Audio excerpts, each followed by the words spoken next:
We've been with GAC since 1975 in this house. Air conditioning, heating, the whole works.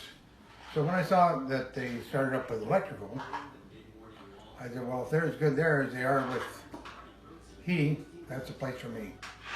So recently we did have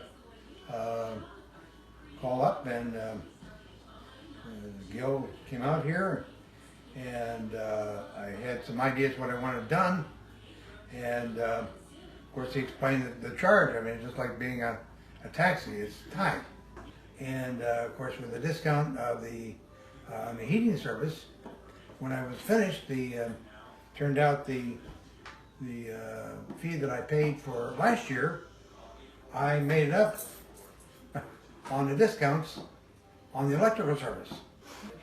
And anytime somebody comes along and says, do you need electrical service or heating service? I just say GAC.